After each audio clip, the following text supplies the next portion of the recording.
The Jets have their offensive coordinator, and it's exactly the right type of coach. Let's break down the hiring of Tanner Engstrand today on Locked On Jets.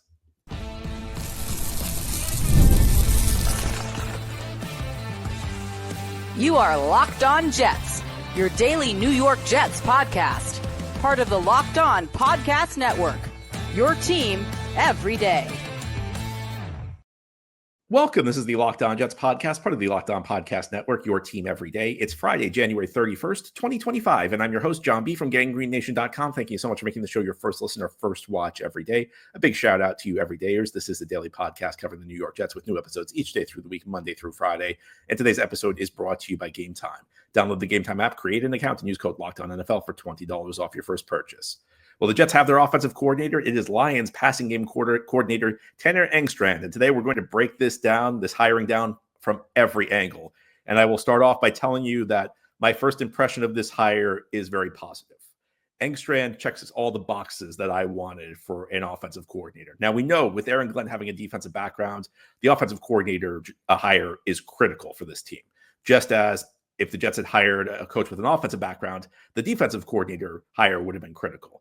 You're always focused on the coordinator from the other side of the ball when you hire a head coach. You have an idea what Aaron Glenn's going to bring on defense, but you wanted to know what he was going to bring on the offensive side of the ball.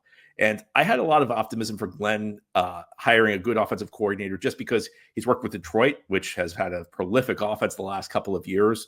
And prior to that, he worked with the New Orleans Saints under Sean Payton. So he had plenty of access to quality offensive coaches. And beyond that, sometimes defensive coaches don't really appreciate the power of a great offense. One of the issues with Robert Saleh was that he seemed to view offense as something to just avoid the big mistake. Saleh wanted to win games 13-10. That doesn't work in today's NFL. But just because you're a defensive coach, that doesn't mean you have that mindset. And I think that Glenn, with this hire, shows that his mind is in the right place. What did I want in an offensive coordinator? Well, I wanted someone who's kind of like young and upcoming. I wanted somebody who's been exposed to modern passing concepts. If possible, I want somebody who's been exposed to multiple successful offensive coaches. And Engstrand checks all of these boxes. He is young. He's only 42. And he's had a pretty meteoric rise. He's only worked in the NFL since 2020. He spent his entire career with the Lions. His first 2 years, he had very low-level coaching jobs. He started in 2020 as an offensive assistant. In 2021, he survived a coaching change and moved over into a quality control role. And quality control essentially means you're breaking down the film of opponents 2 weeks ahead of time. But from there, he was promoted. He became the tight ends coach and passing game coordinator in 2022. And he dropped the tight ends responsibilities in 2023 and 2024 and just became the full-time passing game coordinator in Detroit. So I think the first thing that tells you is that he earned the respect of Dan Campbell because, first of all, he survived a coaching change Detroit made a couple of years back when Campbell took over. Engstrand was originally on Matt Patricia's staff. But second, that's a really big rise to go from a quality control role straight into a passing game coordinator job. That's a very, very big rise. So I think that tells you a lot of good things. I also like the fact that he's been exposed to good coaches. Ben Johnson's one of the best offensive architects in the NFL. A guy I have a lot of respect for, now the Chicago Bears head coach, but was the Lions offensive coordinator in the last couple of seasons and really kind of set the league, really impressed everybody in the league with their output. But before that, Engstrand actually had experience working under Jim Harbaugh. He worked as a graduate assistant at the University of San Diego when Harbaugh was just beginning his coaching career. And then Harbaugh brought him into Michigan as an offensive analyst in 2018. So, good ties there. I like that. I like the Harbaugh. I know he only worked low level roles under Harbaugh, but I like the idea that you work for two successful offensive coaches, but two coaches who found success in different ways. Johnson, ran the high-flying Lions with all their sophisticated modern passing concepts, whereas Harbaugh, as you know, is a guy who's much more about controlling the trenches, running the ball effectively. And I think that a lot of the good coaches are exposed to multiple ways of doing things. I think one thing some coaches struggle with is if they're with the same team or with the same coaching staff their entire career, they really only see like one method of acting. And essentially what happens is their system kind of just becomes a copy of wherever they worked. Whereas when you work in multiple places, you see different aspects, you see different approaches to things, and you kind of can borrow the best aspects from everywhere and come up with your own system. Um, I think that I really like where the direction this hire is heading, and I like the fact that Aaron Glenn is focused. It certainly seems from this hire like he's focused on building a high caliber offense, an offense that can really move the ball, an offense that can really put up points. I mean, it is tough to say how much Engstrand had to do with Detroit's success the last couple of years. I do think in situations like Detroit, and you see it with all the great teams in the league, you see it with Kansas City, you see it with Buffalo, you see it all over the place. There is a perception that, the old saying, victory has 1,000 fathers, where if you bring somebody in off this coaching staff, they're automatically going to like wave a magic wand and turn you into that team. I think the Giants kind of fell into that trap when they brought in Brian Dable. I think the Giants got the mindset that all they needed to do was get Buffalo's offensive coordinator and they'd automatically become Buffalo. Of course, hiring Engstrand is not going to immediately turn the Jets into the Detroit offense. There are certain things none of us can really say. But what I will say is, if you were looking for the type of profile you wanted in an offensive coordinator, I think Engstrand pretty much hits all of them. You want a guy with upside. You want somebody who comes from a good offensive background. You want somebody whose offense is modern. I mean, last year the Jets' offense was so stagnant under Nathaniel Hackett, and that's not the first time we've seen that under the Jets. Adam Gase's offense was really behind the times. I think even if you go back to 2018, Jeremy Bates, who was the Jets offensive coordinator, a guy who had been out of football for a number of years before the Jets had brought him in as their quarterbacks coach in 2017, Jeremy Bates's offense was behind the times. The Jets weren't, using modern motion concepts. That they weren't doing enough to create free releases for their receivers. They weren't doing enough to scheme guys open. Well, those things happen a lot in Detroit. So you're going to have somebody come in and implement a good system. It doesn't mean that he's going to be Ben Johnson, but that's the type of coach you're looking for. Essentially, you're trying to hit a home run on this offensive coordinator hire, because it's a very important job. And we've seen the worst of the offensive coordinators the last couple of years with Nathaniel Hackett. Todd Downing, I think, did okay given the circumstances. I don't think Todd Downing is a great offensive coordinator. I certainly don't think he's the most modern coach out there. There might be growing pains with Engstrand, just like there might be with Aaron Glenn. You have a first-time head coach who's in charge of the defense. You have a first-time offensive coordinator running the offense. Jets had that a couple of years ago with Robert Saleh and Mike LaFleur. It did not work out very well, but that doesn't mean history is necessarily going to repeat itself. I think that sometimes you draw the wrong lessons when something doesn't work out. The reason that Saleh failed wasn't that he was a first-time head coach and LaFleur was a first-time offensive coordinator. It's just, it didn't pan. There were a lot of reasons it didn't pan out. They picked the wrong quarterback. They, maybe didn't handle certain things well. Ownership certainly wasn't helpful. But I think the hope is that these guys are in better shape to be able to execute a turnaround. I hope that the hope is that these guys have better qualities with which they can rebuild this roster. So I think an exciting hire. I think that there are questions. We'll get to some of them in a bit. But this is exactly the type of mindset the Jets should have as they seek their offensive coordinator. Now, head on the Locked On Jets podcast. It's speculation time. There's going to be a lot of talk now that the coaching staff is filling out. The attention is going to turn to the quarterback position. And I wonder whether the hiring of Engstrand signals something about the Jets' philosophy at quarterback. And I'll explain what that might be as we continue here on this Friday edition of Locked On Jets. Today's episode of Locked On Jets is brought to you by Game Time. Attending NFL playoff games is an unforgettable experience that brings fans together. And Game Time now has a feature called Game Time Picks that makes getting tickets for events even easier. It filters out the fluff to show you only incredible deals on great seats. So you don't have to waste time searching through thousands of tickets. Of course, the Super Bowl's coming up in 1 week, but Game Time has tickets for everything. You want to go to sports, want to see basketball or hockey, comedy, theater, you name it, Game Time has it. I've used Game Time myself. I don't just talk about Game Time. I use it. I think it's an amazing app. Every single time I've used Game Time, I've got an amazing deal on great seats. I like the fact that they show you the view from your seat. They give you a picture of what it's going to look like from your venue, so no surprises. I also like they're all in pricing. There's no hidden fees. Sometimes you buy tickets and you check out and it's more expensive than you thought it'd be because there are these fees they didn't tell you about. Game Time tells you exactly what you're going to pay before you pay, so no surprises. Take the guesswork out of buying tickets with Game Time. Download the Game Time app, create an account, and use code LOCKEDONNFL for $20 off your first purchase. Terms apply. Again, create an account and redeem code LOCKEDONNFL for $20 off. Download Game Time today. Last minute tickets, lowest price, guaranteed. Thank you so much for making Locked On Jets your first listener, first watch every day. Big shout out to you everydayers. This is a daily podcast covering the New York Jets with new episodes each day through the week, Monday through Friday. The Jets have their offensive coordinator. It is Tanner Engstrand, who the last couple of years has served as the Detroit Lions passing game coordinator. So he has strong ties with Aaron Glenn. He worked with Aaron Glenn on Dan Campbell's staff. We can presume that the two of them got pretty tight during their time with Detroit. Sometimes what happens is a coordinator becomes a hot candidate for a head coaching job. So he talks to some of his colleagues and says, you know what, if I become a head coach, why don't you come over with me? And that's what's happening with Aaron Glenn and Tanner Engstrand. Of course, the Lions have been one of the great success stories in the league the last couple of years. They have completely turned things around under Dan Campbell, and they took a very interesting approach. Normally, the thought process in the NFL when you build is you need to draft a quarterback immediately and build everything around the quarterback. Detroit's kind of taken a different approach where they've focused on the rest of their team. And in fact, the quarterback they got at the time they traded for him was kind of an afterthought. Back in 2021, Detroit made a trade where they sent Matthew Stafford, their legendary quarterback. Now, maybe legendary is taking it a little far, but a very good quarterback. They sent Matthew Stafford to the Rams for 2 first-round picks and Jared Goff. And I actually remember like breaking that trade down on this show.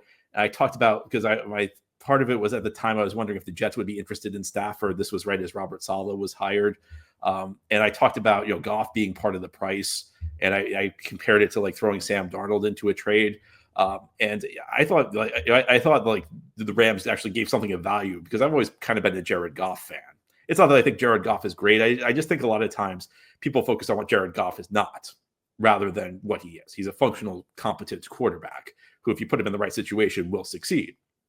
And after years and years of watching Jets quarterbacks fail, I think there's a lot of value in that. So anyway, at the time of this trade, I did a show where I talked about the value the Lions got back for Jared Goff. And I said, you know what, they got a starting caliber quarterback in return. And I got an email from somebody after that episode, which doesn't happen all that much, where they said, John, like, what are you talking about? Jared Goff was a throw-in. Jared Goff was a salary dump for the Rams. And I thought about it. I'm like, yeah, you're probably right about that. Goff didn't have much value at that point. The perception was that he wasn't that good. And what's happened? The Lions have turned his career around. Tanner Engstrand has been his passing game coordinator as he has flourished. And I think about the Jets' current situation. And I also think around the league because we've seen quarterbacks, highly drafted quarterbacks who disappointed in their first stop, who have bounced around a bit and turned their careers around in recent years. I mean, we've had a couple former Jets do that, Geno Smith and Sam Darnold. It's happened with Baker Mayfield in Tampa Bay. Now, Baker, a little different because Baker did have some good years in Cleveland, but he fell on hard times as the end of his Cleveland career was not good.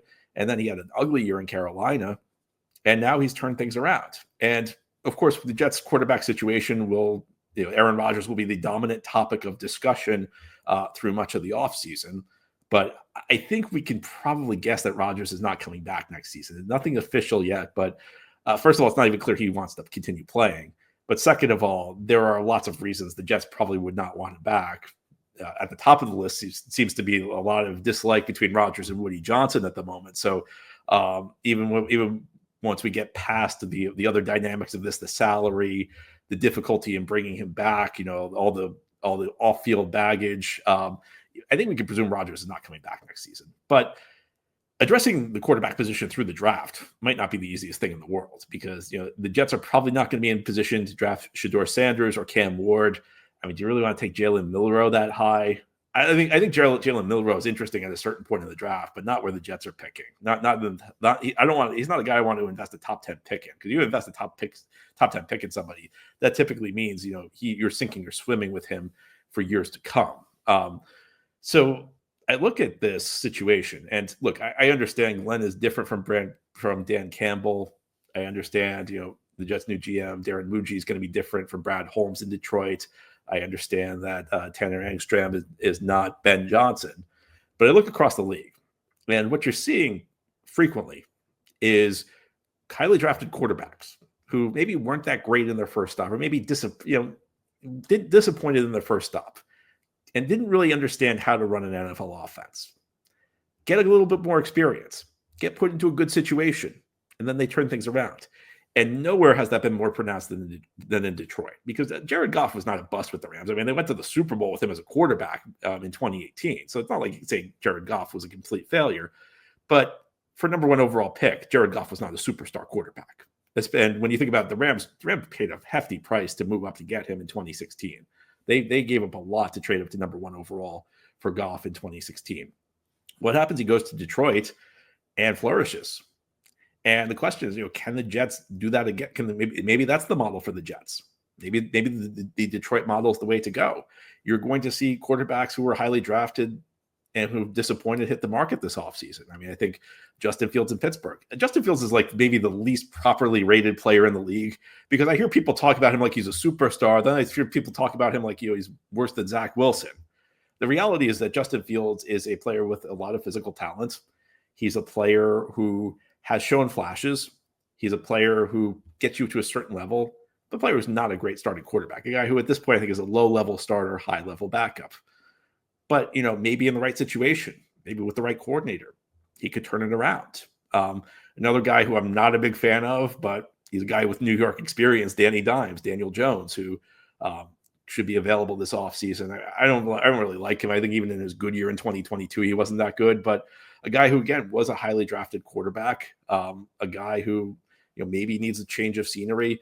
And I know these names are not going to be very exciting, but what I will say is that sometimes you buy low on these guys. I don't think you go out and get Sam Darnold this offseason, because Darnold's stock's going to be high. Even with the way he played week 18 and the way he played in the wild card game, you're going to pay a lot for Sam Darnold. What you want to do on guys like this is you want to buy low, because you know that you're not getting the greatest quarterback in the world. You know that you're not getting a guy who's probably going to be your franchise savior for 10 years. You're essentially getting a guy to hold the fort. You're getting your version of Alex Smith with the Chiefs, where the Chiefs had Alex Smith, which meant they were not desperate for a quarterback.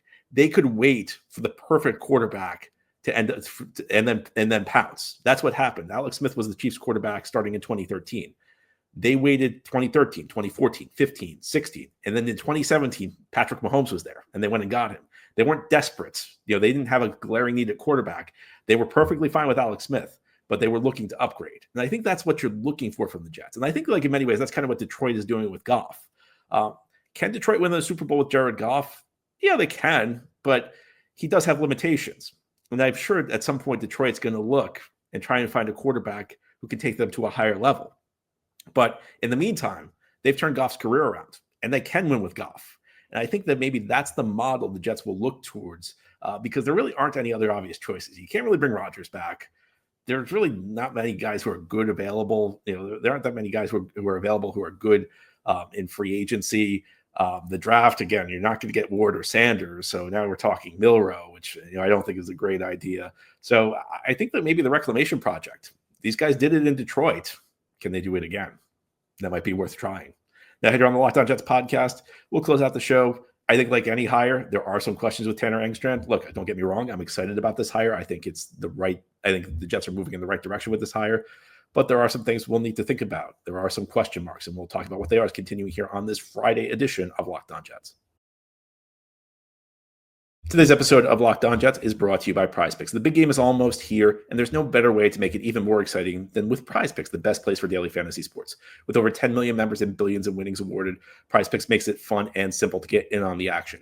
Here's how it works. You pick more or less on at least 2 player projections, and if you're right, you can win up to 1,000 times your cash. And PrizePicks even has a free pick for the big game where Patrick Mahomes only needs to throw for 1 yard to win. Pair that with one more correct pick, and you're cashing out. So, I don't know do you think Mahomes is going to throw for 1 yard? Well, PrizePicks is the place to get in on the action. Download the app today and use code LOCKEDONNFL to get $50 instantly after you play your first $5 lineup. That's code LOCKEDONNFL for $50 instantly after you play your first $5 lineup. PrizePicks, run your game. This is the Locked On Jets podcast here on this Friday. We're breaking down the Jets hiring of Tanner Engstrand as the new offensive coordinator. Engstrand takes over for Todd Downing, who took over from Nathaniel Hackett in season. And I think it's fair to say that the ceiling is much higher for the Jets offense with Engstrand than it was under Hackett or Downing. But as much as I like this hire, and I do like this hire, and I've laid out the reasons why I think this was an effective hire, there are some question marks, just like there are with any hire. There is no hire that's got a 100% guarantee of being successful. And with Engstrand, they're your basic first-time coordinator questions because he's coming from Detroit. So the one thing I do think is the Jets will have a modern playbook. The Jets will have a playbook that will scheme guys open. It'll make quarterback play easier. In the last segment, we talked about how the Lions have improved Jared Goff. a big part of that is just they scheme guys open nonstop. They make it very easy to play quarterback. Now it's also the offensive line, but Engstrand, I have no questions about the playbook Engstrand is going to bring. The questions become more about game planning and play calling. And those are two critical components. And in the NFL, this is really getting into the weeds here, but in the NFL, you have a playbook that's like hundreds of plays, if not thousands, and you only pick a handful for each week. Essentially, the game planning component is you pick which calls make it onto your play sheet. So I don't know, it's maybe depends on the team. It could be like 30, 40, 50 plays that you put in, and you're focused on, your opponent's tendencies. That's why coaches stay up nonstop watching film, as they try and figure out which of their plays is going to work best. Engstrand obviously played a role with that with Detroit. He was the passing game coordinator, which typically means he had a big role in picking out the passing plays in that given week and which matchups they're looking to exploit. But it's one thing to be the passing game coordinator. It's another to oversee the entire offense and be in charge, because in many ways he's supervising the other assistants. The offensive assistants also play a role in coming up with packages. I mean, generally speaking, my understanding is the way it works is, your running backs coach may have maybe the guy in charge of putting together, second and short plays. Another, the tight ends coach may be in charge of your goal line situations. Your wide receivers coach might be in charge of third and long plays. They kind of divide the labor up like that. And this will be the first time Engstrand's in charge. So it's not just him that's putting together the game plan. It's the entire offensive coaching staff. Additionally, there are questions about whether or not he'll be a good play caller. When Michael LaFleur took over the Jets in 2021 as offensive coordinator, I think he was a very good play designer because he came from the Kyle Shanahan tree. I think the Jets had a very modern playbook. They utilized motion a lot. And there were moments where LaFleur could be creative, but I don't think LaFleur was a great situational play caller. And it's kind of like having a feel for the game, how things are going. It's kind of having a feel for, your opponent's weaknesses, finding the hot hand on offense, figuring out ways to scheme your guy, get your guys open when they're struggling. If Garrett Wilson's struggling a little bit, getting him into the slots and maybe letting him feast on a more favorable matchup. These are things we just can't know. And it's impossible for anybody to say. It's not possible for you to say. It's not possible for me to say. It's not possible for fans to say. It's not possible for the media to say. This is one of those hires when you're hiring somebody to do a job like this for the first time. In many ways, it's kind of a leap of faith. In many ways, you're saying it's a test of whether or not you trust your head coach, because Glenn knows Engstrand well, and Glenn should have the information as to whether or not Engstrand will be a good coordinator. We can't really say behind the scenes like what Engstrand's philosophies are. We can guess based on what Detroit has put out there the last couple of years, but that's only a guess. And again, he's one of many voices in that Lions room. What it comes down to is the question: does he have what it takes to be an offensive coordinator? Now, you look at his resume, again, on paper, and I know nobody ever wants to hear that phrase anymore, ever associated with the Jets after what happened last year, after we spent an entire offseason of everybody talking about how good the Jets would be on paper. But you look at his resume, it looks like it has everything you look for in a young, up-and-coming offensive coordinator. But the question is always when the rubber hits the road, how is it going to look? Look, that's also the question. That's also the question with Aaron Glenn. Aaron Glenn's a first-time head coach. It's going to be a test for him. And another test for Engstrand will be, how do you deal with the first sign of adversity?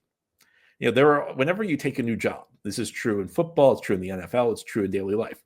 Whenever you're promoted, whenever you take a higher level job, there inevitably will be problems that you never even considered would exist. There are things out there you just don't know about. How quickly can Engstrand adapt? How quickly can he learn? And we'd be saying this no matter who the Jets hire, unless it was an experienced offensive coordinator. But I like the idea of going young. I like the idea of going with an up-and-comer. I don't know why. I just think that's the way to go for this team, because we've tried the experience. The last couple of years, we tried the experience path. We tried the experience of Nathaniel Hackett, and we've seen the experience of Todd Downing. It didn't really do a whole lot for this team. And I think the Jets' offense fell behind the times. And I think sometimes a younger guy, and maybe it's not fair because there are older guys who stay with the times, but I think sometimes a younger guy, a young up-and-comer, comes with fresh ideas. He's going to come from the Detroit offense with his own ideas of how to put things together. But of course, these are the questions that need to be asked. They'd be asked of anybody. There's nobody the Jets could hire who I could tell you would be a slam dunk. It's going to work out.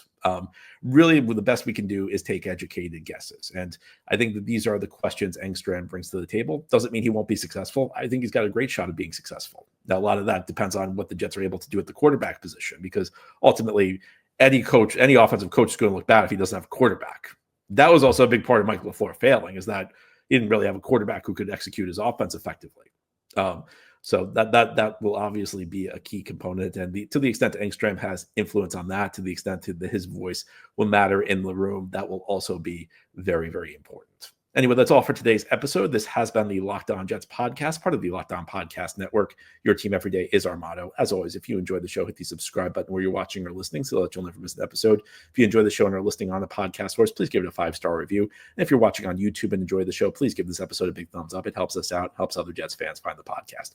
Enjoy your weekend, everybody. It's the weekend between the championship games and the Super Bowl, so no football, so try and find something fun to do. We'll be back next week to talk more Jets.